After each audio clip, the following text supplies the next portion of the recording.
And welcome back. So, either on your own or through reading the chapter, did you identify where some of the implicit coupling exists?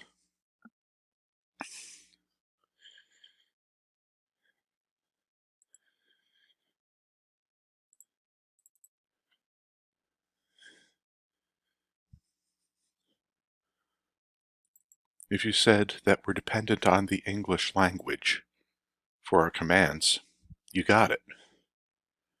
The challenge right now is that we are checking against a text string, and that text string also is here inside of our command words. So it's woven into the fabric of our solution. For game developers, it is quite often the case that our products are meant to be used internationally and need to support multiple languages. It's not necessarily the case that it's going to be text-driven, but will be used for interface text and um, mapping to appropriate voiceover files and things like that. And it is also the case if you are writing software that will need to be localized, that you'll need to consider how you're going to deal with supporting multiple languages. One of the things that is interesting is given the number of international students or multilingual students from both this institution and other institutions in which I have taught, looking at Microsoft Windows when it is displaying in languages other than English, it's interesting how much I can glean just from the context, but also is interesting to see the interface presented in a very different way. So, having said that, let's just rehash cohesion again. Cohesion is the number and diversity of tasks that a unit is responsible for, and ideally a method should be one logical task. And if it's responsible for one task, we say that it has high cohesion, and that's what we aim for. And the same is true for classes and also for modules.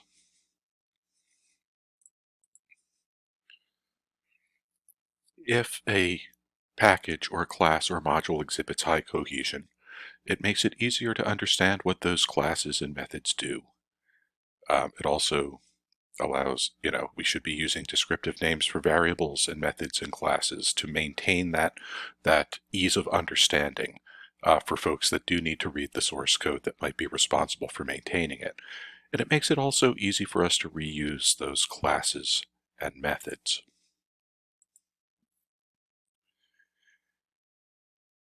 If there is loose cohesion, it means that we have methods doing more than one task, or classes modeling multiple entities, or classes having no clear identity. Kind of like I don't know, it's sort of like the basic object. Or modules or packages are kind of junk drawers of unrelated classes. You might say, well, how in the world could this happen? And it really has to do with the fact that over time, software changes. So what may have started as a clearly defined method needs to take on additional tasks. And it just needs to, it needs to get the job done. But at some point you need to ask the question, do these methods do what they are supposed to do? Are they, do we need to possibly refactor them so that we can restore some some of the cohesiveness of the methods? Or do we need to pull items out of a class and create a whole new class because things are changing over the process of adding features, which is what's going to happen as you make some changes to this week's lab project. What will start as one or two additional features will start to take on the question of, has our main game class become less cohesive, and is it time to refactor? So, with these ideas in mind, um, I mentioned the phrase technical debt in the first part of this lecture. Technical debt accrues when you need to make changes to pieces of your software in order to meet shipping deadlines or patch. You've shipped something and it comes back and you need to just get a patch out as quick as possible. And the goal is to keep the software functioning, not necessarily to be thinking about the engineering purity at that point. But over time, these little hacks and fixes begin to cause you to drift from the design goals that the technical documents say you should be adhering to. And that's just reality. So over time, your methods and classes will begin to become less cohesive, or they may become more tightly coupled. Oh, this is just a quick fix and we'll get back to it. And then 18 months later, you still haven't gotten back to it to fix the problem correctly. And so as we're looking at the sorts of things that make up this accrual of technical debt, you're going to be looking again at these different levels. Is your class one well-defined entity? Is the method one and only one task? Is the module or package logically related? But usually that's not the only place that this could happen. It could also be code duplication. Is the same code used in more than one place? This can create a serious problem in terms of making maintenance harder, and it makes it harder to track down bugs, because if you need to change code in more than one place, it becomes an issue where it's like, well, I've changed it here, but did I remember to change it there? Now, this is where GitHub can be useful. Another place, I should say, where GitHub can be useful, because you can go and see the fix, and you can actually, see that you changed it in one file but not the other. And that can be helpful in tracing problems. But you don't want to rely on having a robust source code management system to make sure that you don't forget to change things in multiple places. It's better not to have them in multiple places to begin with. Having said that, my friend Catherine, who's a very accomplished software engineer, has a rule of thumb that I've adopted, which is sometimes, if you have a bit of code that you write and it's useful, and you find it's useful in another place, copy and paste it. But keep track of the fact that there's now 2 copies of it. If you find that you need that block of code in a third place, at that point, go ahead and take the time to break it out into its own method. Now, I know that sounds weird, but the goal here is to not go down the rabbit hole of over-engineering a solution too early.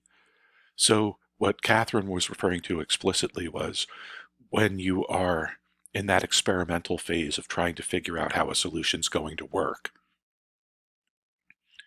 In that mode, saying, well, I need to have everything broken out into its own method is actually detrimental to the goal at the time, and the goal at that time is just getting a solution in place.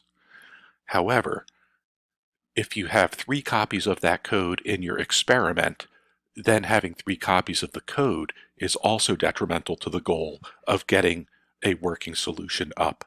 So I find it a really useful heuristic, which is to say, know when your code can be less pure, with the additional goal that you need to make sure that you do not accrue too much technical debt in the process. So while code duplication is an indicator of bad design, that refers to specifically if, as you're designing the solution and you know what the solution needs to do, and then you're just copying and pasting the code, that's probably a mistake. if you are experimenting with code and doing research and development, less of a mistake. However, in both cases, it does lead to that accrual of technical debt. Ideally, you want to think ahead and what changes are likely to be made in the future. The reality is that your code will end up being used also in ways that you probably didn't imagine. Or the flip side is your code will not be used in the ways that you have imagined and invested a lot of time in engineering it for. So again, it's a balancing act. You want to make sure your code is readable. You want to make sure your code is understandable. You want to make sure your code is documented.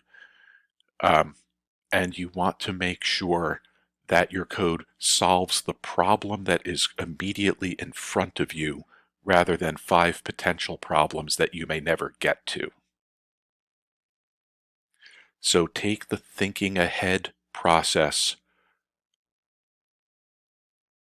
with the idea like you're a horse with blinders on, where it's like, yes, I need to think ahead, but I need to think ahead to what is the thing that has to be solved right now.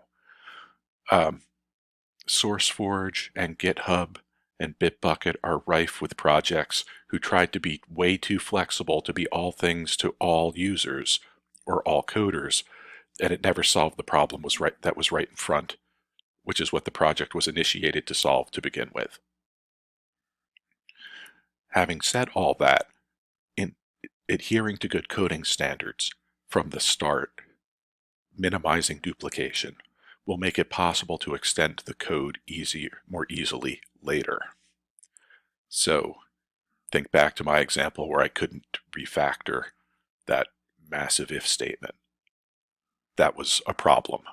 I don't know that anyone saw it coming until it was too late.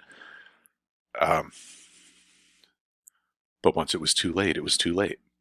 The only solution really was to bring the system down and bring in a whole new system, which was too much technical risk.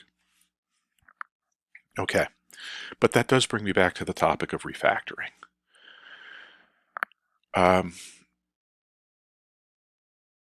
When you add to your classes, you should be thinking about what function needs to be added. Don't be thinking about purity entirely.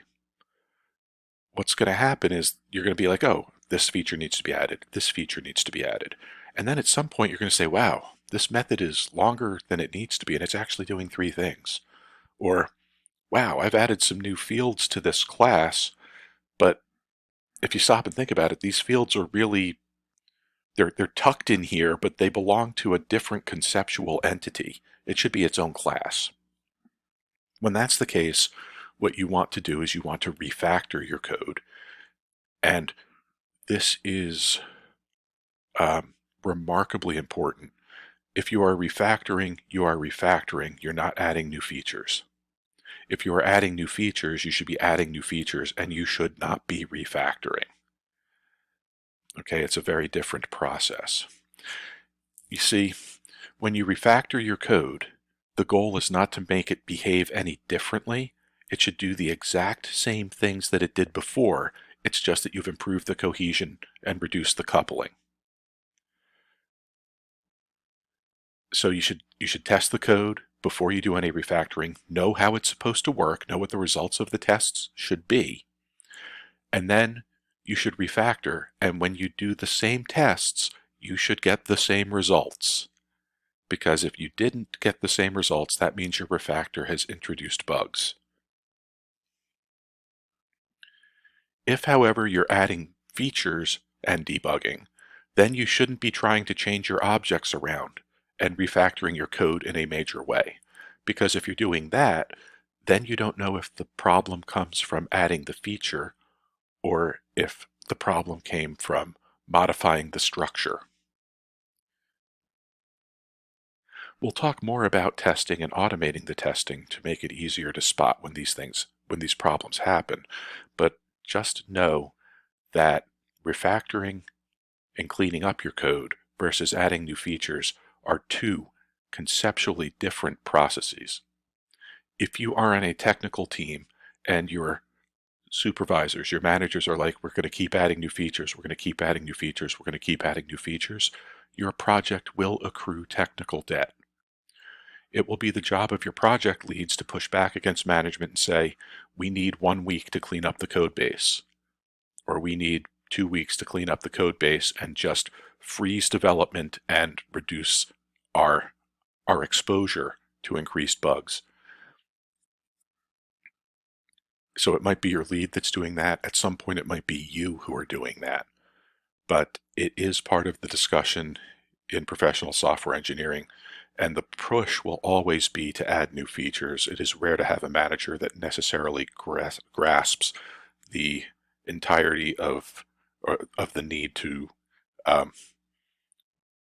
reduce technical debt. And so it's a tough discussion. It can be a tough discussion depending on the environment in which you find yourself. So how do you know if your class is too long? How do you know if the method is too long? It's really not a question of lines.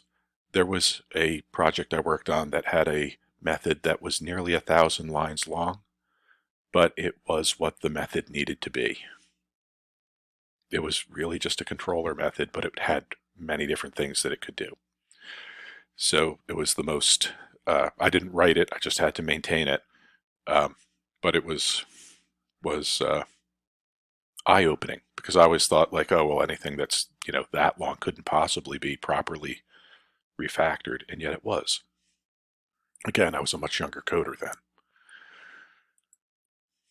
But here's the thing, a method is too long when it does more than one thing. If the method is doing multiple tasks, break it out into as many methods as it needs, so each method is its own discrete task, and then make a larger method that calls those discrete tasks in order. A class is too complex when it represents more than one logical entity.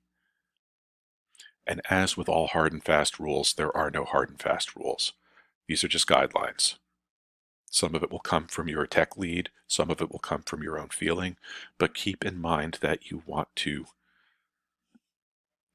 hold these ideas close, but not as a hard and fast book of immutable laws.